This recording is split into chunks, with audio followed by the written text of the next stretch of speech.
केंद्रीय मंत्री अश्विनी वैष्णव कैबिनेट की मीटिंग के बाद ब्रीफ कर रहे हैं, एक बार सीधा रुख वहां का कर रहे हैं। उसको P&I बोलते हैं। फिर पॉलिटिकल रिस्क होती है, कई जगह वॉर की रिस्क होती है। उन सारी रिस्क्स को अगर हम देखें तो इंश्योरेंस का एक बड़ा फैक्टर जो इस वेस्ट एशिया कॉन्फ्लिक्ट के टाइम में समझ में आया दुनिया को कि इंश्योरर्स और री इंश्योरर्स वहाँ जाने वाले, वेस्ट एशिया में जाने वाले शिप्स को इंश्योर करने के लिए तैयार नहीं है। तो इसमें ये शिप ओनर है, उसके पीछे इंश्योरर और उसके पीछे री इंश्योरर और उसके पीछे सॉवरेन बैकस्टॉप।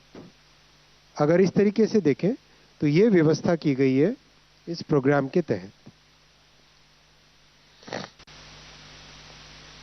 करीब 12,980 करोड़ रुपए की सॉवरेन गारंटी का एक फंड क्रिएट किया जाएगा जो कि मैरीटाइम इंश्योरेंस के लिए रहेगा। जितनी भी तरह की मैरीटाइम रिस्क्स हैं, हल, मशीनरी, कार्गो, P&I, वॉर, इन सब को इससे कवर करेंगे। किन वेसल्स को हम कवर करेंगे?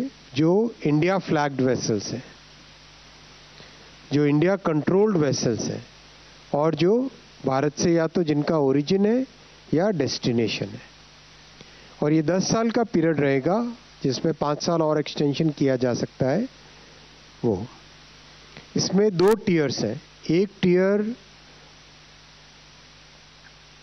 जो शिप ओनर्स हैं और दूसरे जो ऑयल मार्केटिंग कंपनीज हैं, OMCs हैं, वो लोग एक म्यूचुअल रिस्क इंश्योरेंस का एक फंड वो लोग कंट्रीब्यूट करेंगे और उसके पीछे GIC और भारत सरकार, वो दोनों GIC री insurance.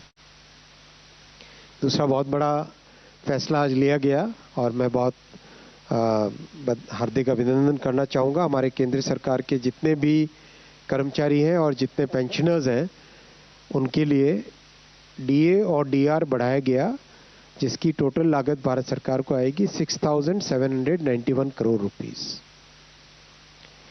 Basically DA and DR 1 Jan 2026 से 60% ऑफ बेसिक पे हो जाएगा।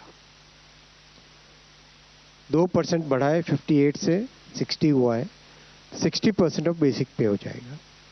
टोटल करीब 50 लाख एम्प्लॉयज़ हैं और 68 लाख पेंशनर्स हैं भारत सरकार के।